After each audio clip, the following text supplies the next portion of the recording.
bonjour. Donc, dans le cadre des rencontres que nous organisons à la médiathèque Trait d'Union pour présenter les coups de cœur que l'équipe de Nallet Retour dans le Noir a mis en évidence, mais cette fois-ci, je vais me retrouver non pas face à un public qui est toujours de plus en plus nombreux, mais là, face à un caméraman avec une caméra et c'est assez nouveau pour moi et donc voilà, donc excusez s'il y a quelques petits ratés à des moments donnés. Ce sera dû au caméraman, mais sûrement pas moi. Donc je vais vous présenter plusieurs ouvrages que nous avons sélectionnés et qui nous ont plu pour plusieurs raisons. Entre autres, on est parti sur une sélection de 7 ou 8 ouvrages. Et ici, la novellasse et la nouvelle est mise en avant, puisqu'il y a 2 ouvrages qui vont traiter de nouvelles, et il va y avoir un ouvrage qui sera une novellasse que je vais présenter en premier. Alors, le premier, c'est le livre d'Hervé Mestron, Maître des cérémonies, qui vient de sortir dans la collection Polaroid aux Ateliers Inuit.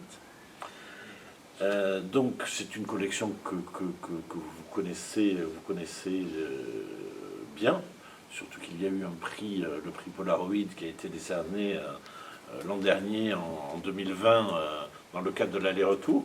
Et il y a eu beaucoup de clubs de lecture qui ont participé à cette sélection. Donc ici, c'est un nouvel ouvrage, il est sorti, je crois, au mois d'octobre. Et donc, il raconte un petit peu la vie de Ziz qui se lance dans le commerce des pompes funèbres. Alors, il va travailler dans l'entreprise Santini. Et dans cette entreprise, il va essayer de monter petit à petit tous les échelons. De simples porteurs. Alors on apprend avec beaucoup d'humour, puisque c'est dépeint avec énormément d'humour, on apprend tous les codes des pompes funèbres, et entre autres, comment on se bat de l'échelle à être simple porteur, qu'il faut avoir le bras coincé derrière à tel endroit, etc. Puis on devient au final maître de cérémonie, et donc il faut présenter les condoléances à la famille et à tous les amis réunis. Et donc il évolue dans ce milieu-là jusqu'au jour où M. Santini... alors, pardon, je reviens, il évolue avec d'autres collègues, et si vous voulez, ce qui est intéressant dans ce livre-là, c'est de voir la détresse des autres collègues qui, petit à petit, soit se suicident, soit se tombent en profonde dépression, par le lien qu'il y a avec la morbidité autour. Donc, il y avait une émission sur France Inter tout à l'heure, j'écoutais sur le deuil, et ça me faisait écho à ce que j'avais lu là avec le maître de cérémonie. Donc, on a cette représentation, cette évolution de ce héros qui s'appelle lui-même le Gandhi de la Kalash, puisque au bout d'un moment, M. Santini va se débarrasser de ce personnage et va le licencier alors qu'il est en pleine dépression, et il va devenir tueur à gages, et en devenant tueur à gages, il va mettre en place tout un réseau pour continuer à alimenter et faire croître le service de pompe funèbre de M. Santini. Donc c'est cette présentation avec plein d'humour qu'Hervé Mestron nous présente là. Donc c'est une nouvella, c'est quelques pages, c'est très vite lu, mais c'est un plaisir Enfin, moi j'ai appris beaucoup de choses sur les pompes funèbres, j'ai appris beaucoup de choses aussi sur les tueurs à gages, comment ils sont obligés de travailler leur position accroupie avec un fusil à bout de bras pour éviter de trembler, etc. Donc on apprend beaucoup de choses, mais c'est traité avec beaucoup d'humour et avec beaucoup de dérision. Donc voilà, premier ouvrage, je répète, donc édition Inuit, collection Polaroid de Marc Villard, et donc c'est Hervé Mestron pour maître de cérémonie.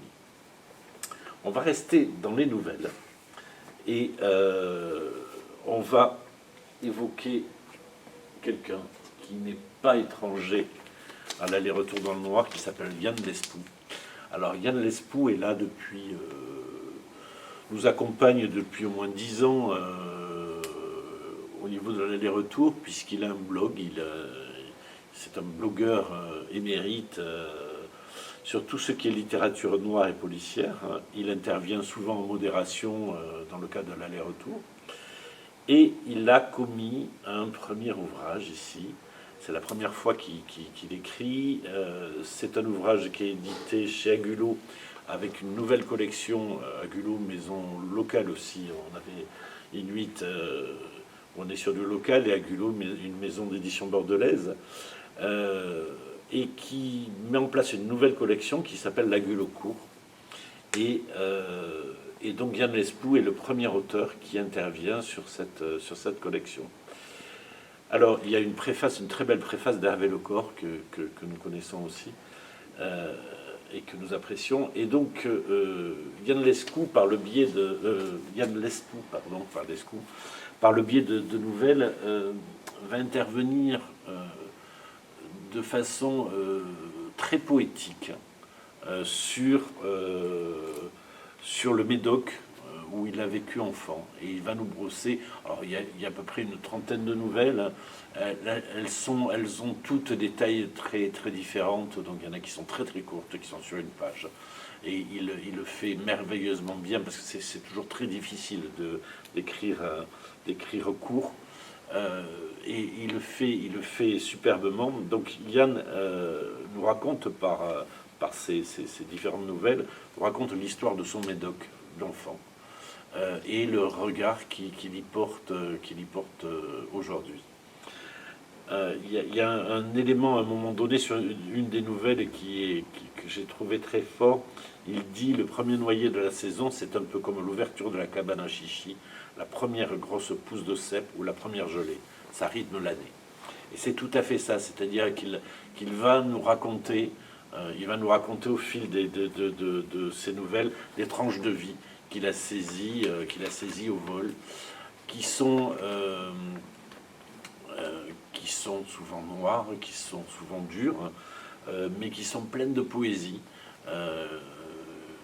Il intervient sur le rapport qu'il peut avoir avec un grand-père et son petit-fils.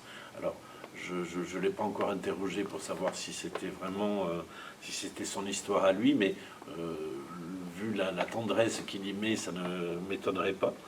Donc on se retrouve avec ces différents personnages qu'il nous présentent, ces lieux aussi, puisque le Médoc est présenté de façon très très belle, mais en même temps il y a un côté un peu, une volonté des habitants du Médoc, exprimée du moins par Yann Lespoux, à rester un petit peu entre eux. Même un Bordelais dans le Médoc est un étranger. Donc c'est pour vous donner l'idée de ce qui en ressort. Donc on a plusieurs textes ici qui passent de la noirceur à la mélancolie, à une énorme tendresse pour les personnages qui présentent. Et donc là, on est sur quelque chose qui se lit et sur lequel on va revenir. C'est-à-dire que nous, globalement, toute l'équipe l'a lu. On a tous adoré les textes de Yann. Et c'est vrai que moi, ponctuellement, c'est un livre que j'ai pas loin, et j'y reviens. Je reprends une nouvelle, je me reprends un texte, et voilà, j'ai plaisir à le faire. Donc ça, je vous conseille d'aller voir, lire, bien entendu, lire tous ces textes-là, et qui sont vraiment très très différents, et qui nous apportent tous une approche différente sur la littérature et sur ce coin-là de France. Autre nouvelle, beaucoup moins il y a beaucoup moins de tendresse, je vous dirais. Donc c'est Terre d'Amérique de chez Albin Michel. C'est Francis Geffard qui dirige cette collection chez Albin Michel, qui est un ancien libraire et un très très bon éditeur. Francis Geffard, c'est grâce à Francis Geffard, entre autres, qu'on a découvert Le Diable tout le temps de Donald Ray Pollock, et que nous avons eu le plaisir d'accueillir à Pau. Ici, Francis Geffard nous fait découvrir un nouvel auteur, c'est son premier roman aussi, traduit du moins, qui s'appelle Friday Black, et c'est Nana Kawame Ajay Brenya. Alors, c'est un recueil de nouvelles, là il y en a beaucoup moins. Autant chez Yann, tout à l'heure, on avait une trentaine de nouvelles, là il y en a à peu près 12. On a 12 nouvelles qui sont, elles, particulièrement dures, c'est-à-dire que ce sont pour la majorité des dystopies. Et dans ces nouvelles-là, l'auteur en profite pour peindre un portrait d'une Amérique noire. Alors, noir de par la couleur de peau, puisque lui-même est un auteur noir, pardon, mais qui est rongé par le mal. Alors le mal va être multiple. C'est un mal qui va être le racisme, c'est un mal qui va être l'alcool, c'est un mal qui va être la déchéance sociale. Voilà, c'est tous ces rapports à la difficulté d'être aujourd'hui, je pense, jeune et américain. Alors, on pourra le dire aussi pour la France, mais là, il le présente avec une noirceur et avec une violence inouïe sur ce que sont les États-Unis aujourd'hui. Et l'intérêt de ces nouvelles, alors d'abord que c'est très bien écrit, c'est très noir, mais ce qui m'a plu et ce qui nous a plu à plusieurs aussi dans l'équipe, c'est ces histoires, elles vont toutes vers une libération. C'est-à-dire que tous les héros de ces 12 nouvelles essaient de se sortir d'un carcan qui est, comme je vous l'ai dit tout à l'heure, le racisme ou une situation liée à l'alcool. Et ce carcan-là, ils essaient de le faire éclater et ils vont vers cet élément, vers cette plénitude qui va être leur libération. Ce sont des très beaux textes, même discours que pour Yann Lespoux. C'est beaucoup plus noir peut-être, mais il y a une cohérence très forte dans ces deux livres. Yann, c'était le Médoc et ce lien qu'il a avec cette terre. Et Nana Kawame, lui, ça va être beaucoup plus ce pays qu'il aime et qui, en même temps, le fait souffrir aujourd'hui en tant que noir américain, et ce rapport qu'il a avec le racisme, avec les laissés pour compte aux États-Unis. On va rester sur un auteur américain. Alors, il n'est pas d'origine américaine puisqu'il est d'origine mexicaine. Ça a été un énorme coup de cœur des éditions Sonatine. Alors, ça c'est le deuxième ouvrage. Le premier ouvrage, c'était Santa Muerte, voilà.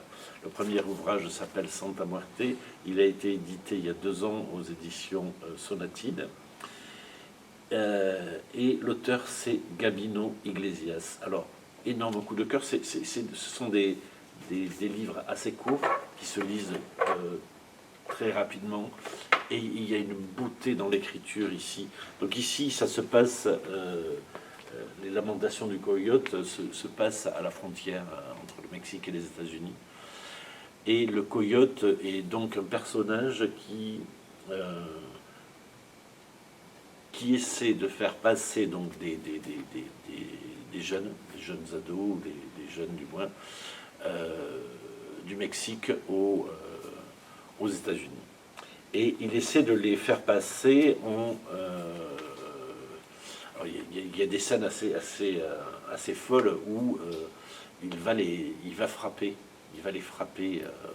juste avant qu'ils ne passent à la frontière, hein, pour pouvoir justifier que les coups reçus,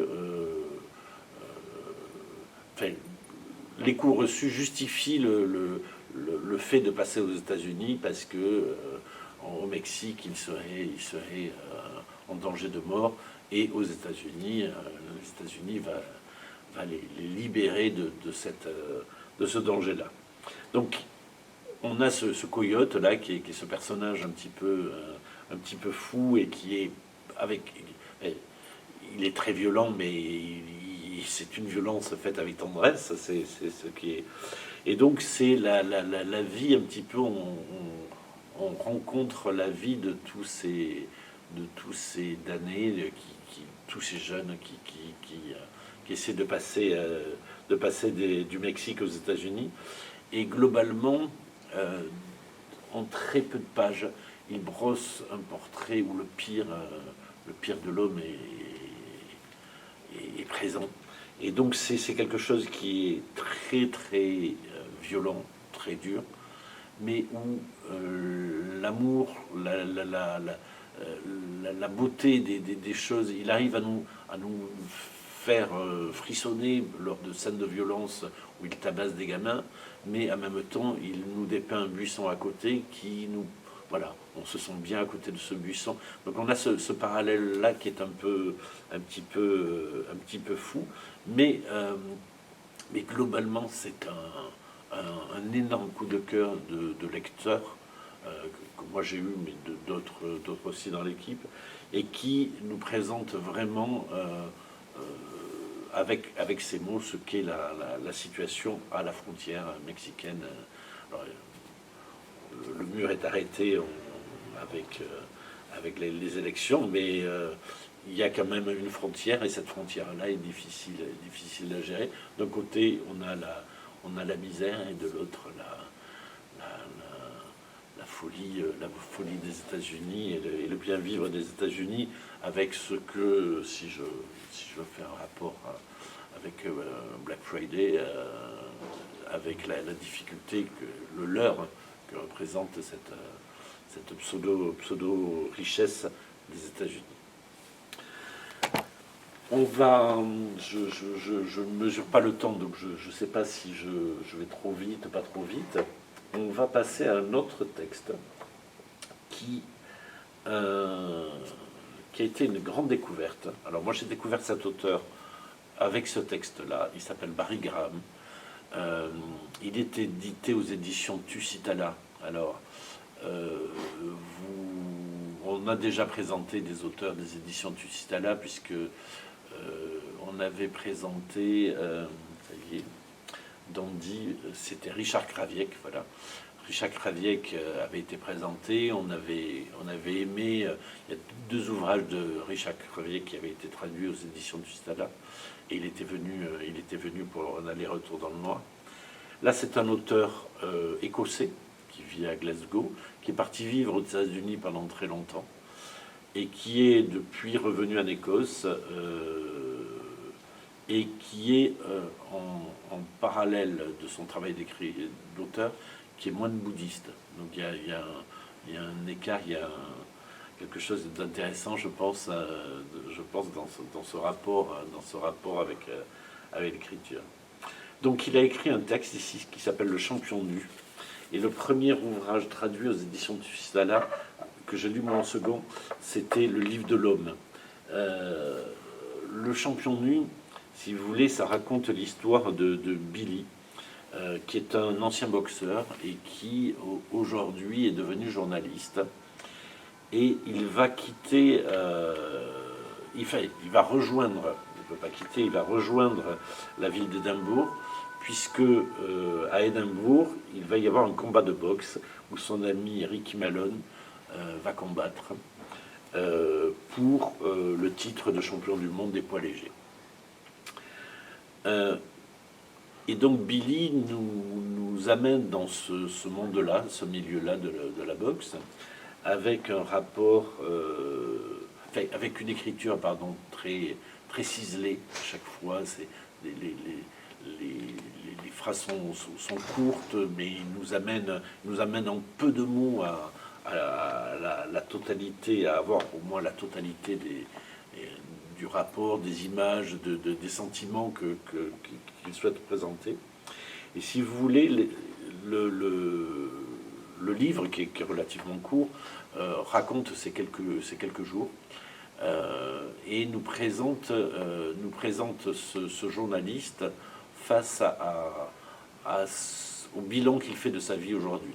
Alors, il est très heureux de quitter Édimbourg parce qu'il quitte sa compagne qui n'aime plus et qui ne supporte plus.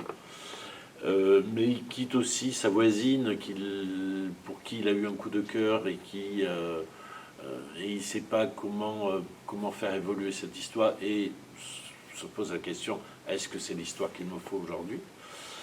Et donc il se met un petit peu à nu par rapport à tous ces sentiments et il va utiliser cette phase, ces quelques jours de suivi journalistique du combat de boxe pour faire un bilan sur sa vie. Et donc c'est ces éléments-là qui sont présentés.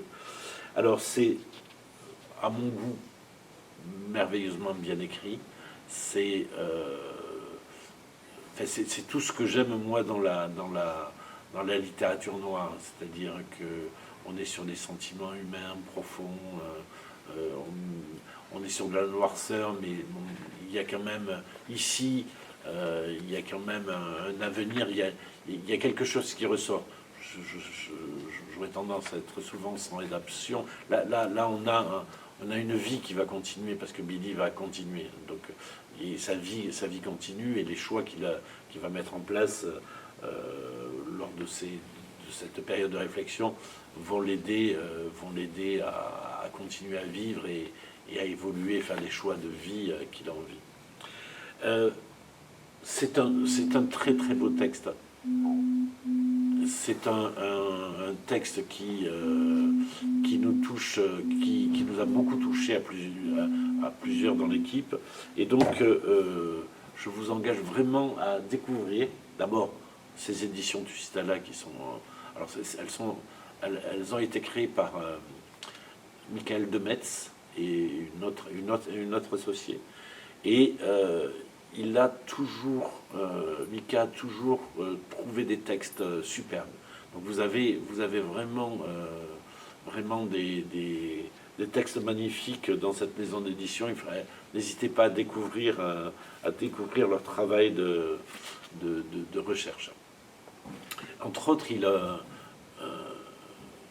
quelques temps, il y a peut-être 2-3 ans, ils ont réédité un texte d'Agi Cronin que j'avais lu quand j'étais gamin, qui s'appelait La Citadelle.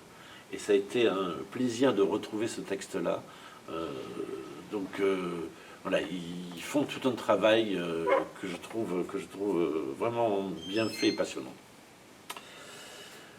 Alors, je vais vous parler d'un autre texte, d'un autre ouvrage, et j'ai pas le livre devant moi, d'un autre ouvrage qui est de Richard Morgiev et qui s'appelle Le Cimetière d'étoiles. Alors, Richard Morgiev est un auteur qui a écrit une trentaine de romans, donc c'est pas un petit nouveau sur la place. Il est venu il y a 2 ans, je crois, avec un texte que j'avais beaucoup aimé, qui s'appelait le Cherokee. Il revient, donc toujours chez Joël Losfeld, il a été édité chez Joël Losfeld, et il revient avec Cimetière d'étoiles. Alors, Richard Morgiev, pardon, je mélange avec l'éditrice. Richard Morgiev, dans son bouquin Cherokee, nous avait énormément surpris par l'écriture, parce que c'est un texte sur les États-Unis, ça se passe en 1959, je crois, ou 57, et il nous présentait une vision des États-Unis en plein macartisme, en pleine folie, en plein rejet des communistes, et donc le mal était là, etc. Et là, on avait été surpris par son talent d'écriture, parce qu'on avait l'impression que c'était un auteur américain qui avait été traduit. Et, et on a le même sentiment aujourd'hui avec ce texte-là. Alors, il raconte l'histoire de Rolly et Will, qui sont deux agents de police, des fédéraux, un peu, enfin, de bons agents, mais qui sont un petit peu corrompus. Ils se sont laissés entraîner un train-train dans la police, et donc ils se sont laissés un petit peu corrompre. Mais à côté de ça, ils ont un vrai talent de policiers, et comme des bons chiens de garde, ils ne lâchent pas l'affaire. Et donc ici, ils sont confrontés à... alors ça se passe en 62-63, dans les années 62-63. Donc on a un portrait d'une Amérique... en pleine guerre du Vietnam, en pleine folie, en pleine transformation. C'est assez intéressant de la présentation que Richard nous en fait. Ça se passe à El Paso, donc, et c'est les deux, juste avant l'assassinat de Kennedy en plus, puisque l'assassinat de Kennedy intervient à ce moment-là, enfin, il en parle dans son livre, intervient la mort d'un marine. Et les deux policiers mettent en place une enquête et partent à la recherche du meurtrier. Et là-dessus, un autre crime, une femme va être assassinée, et le crime va être assez vite relié au premier. Donc c'est une Amérique un peu qui est dépeinte là, une Amérique un peu cauchemardesque, pleine d'alcool, pleine de violence, pleine de folie aussi, mais avec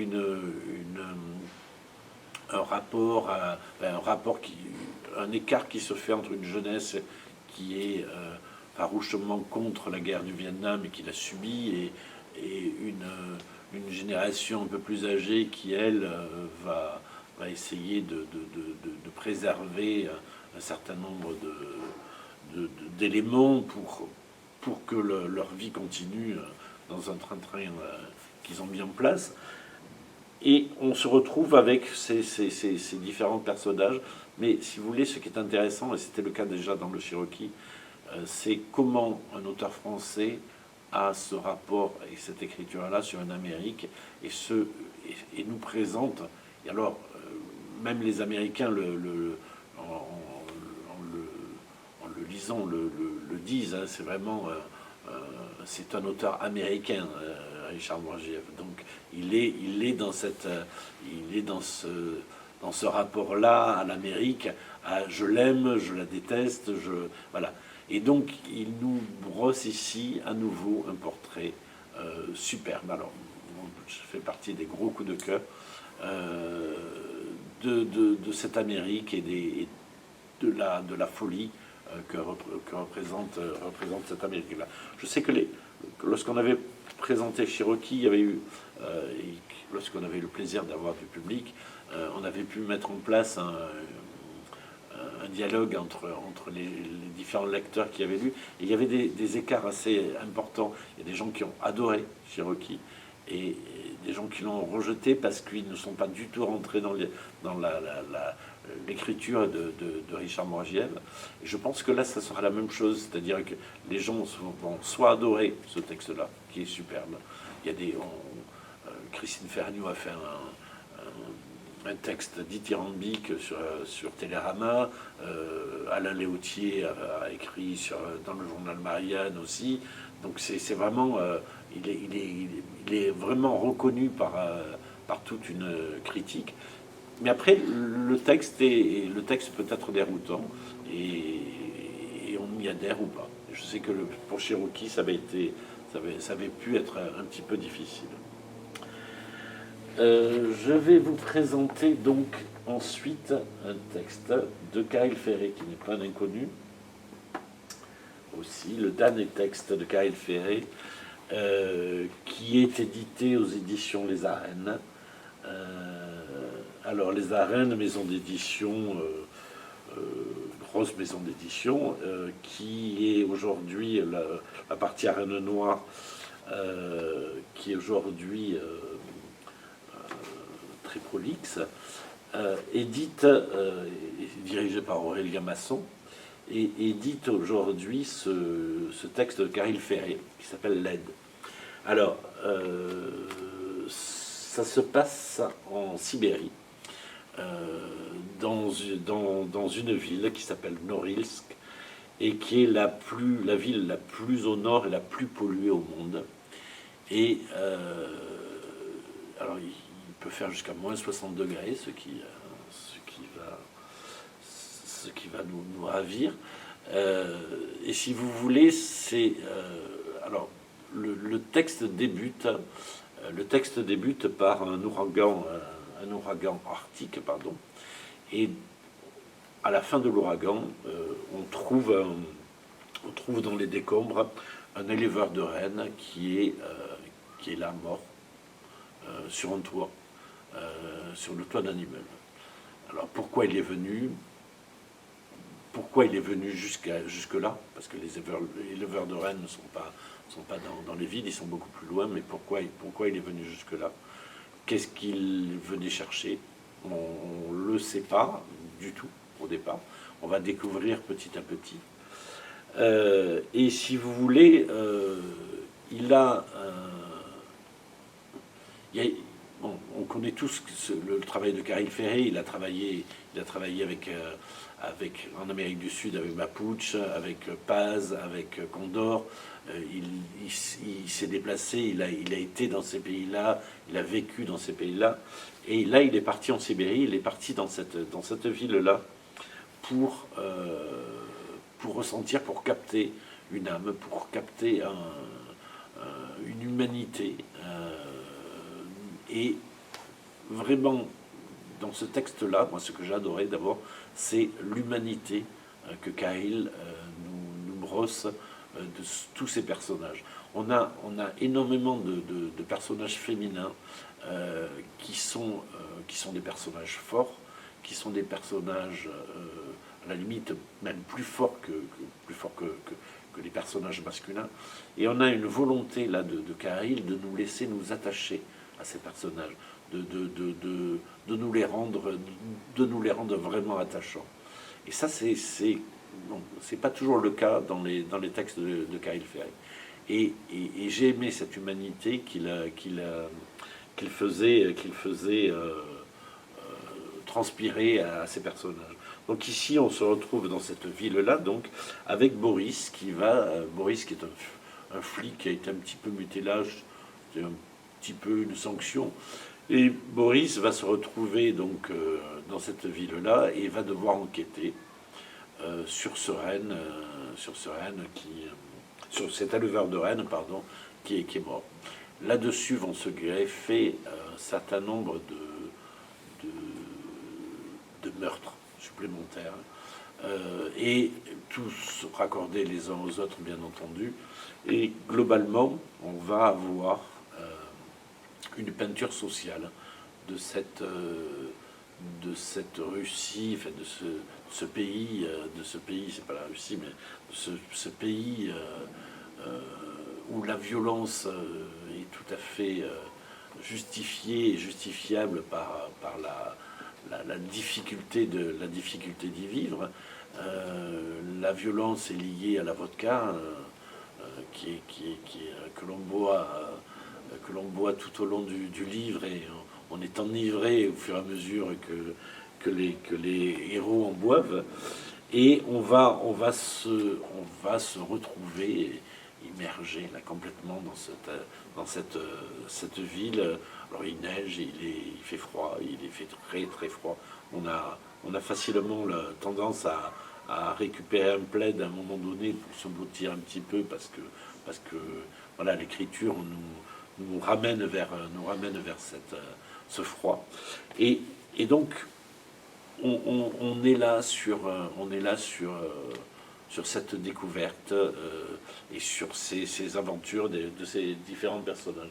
C'est un très très très beau roman que nous a offert la Caril Ferré avec Solène, avec, voilà, comme je vous le disais tout à l'heure, une humanité qui est pas nouvelle, parce qu'on l'a dans les autres, mais elle est beaucoup plus liée à l'ensemble des personnages, ce qui n'était pas obligatoirement le cas dans les autres textes de Caril Ferré.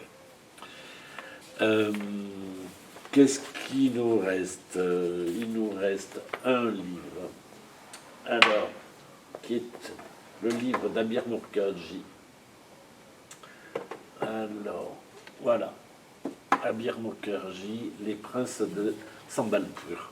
Alors, on a découvert Abir Mukherjee, alors il est édité aux éditions Léana Lévy, et on a découvert Abir Mukherjee sur la première traduction de son premier roman en France, qui était L'attaque du Calcutta Darjeeling. C'est un auteur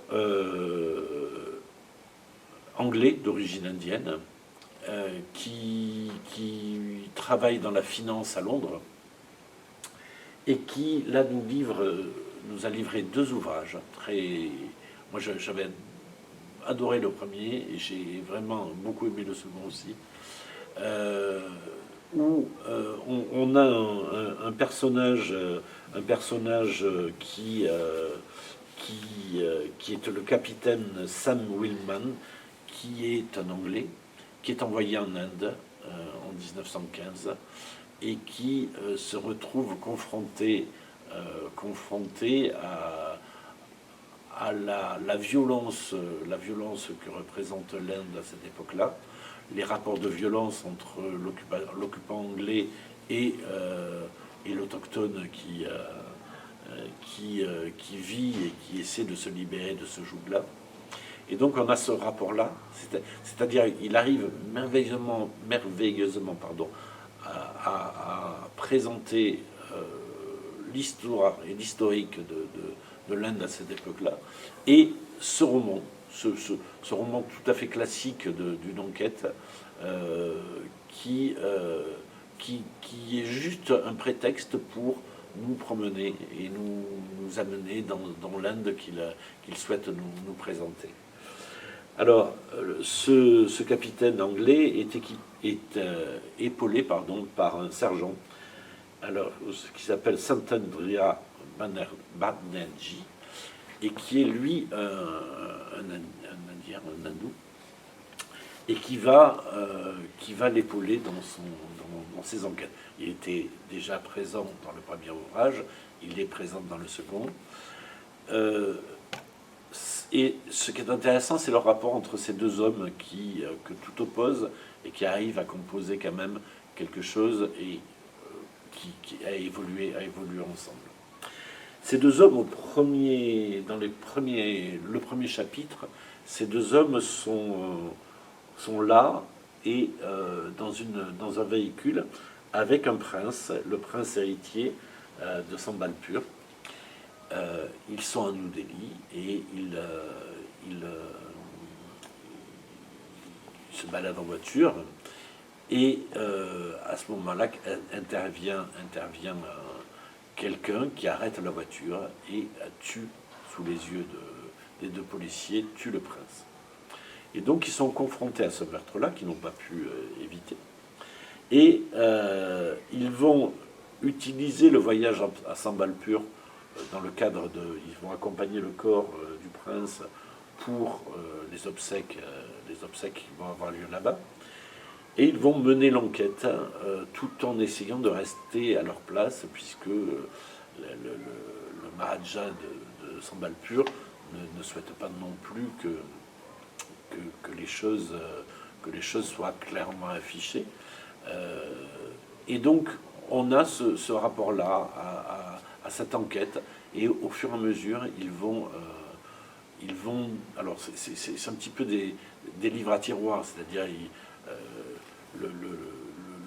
le policier va ouvrir un tiroir et de suite on va suivre en se disant mais tiens, oui, mais il a raison, en effet c'est bien cette personne-là qui est le meurtrier, et puis au final on se trompe, on se leurre, et il nous y amène je trouve très très habilement.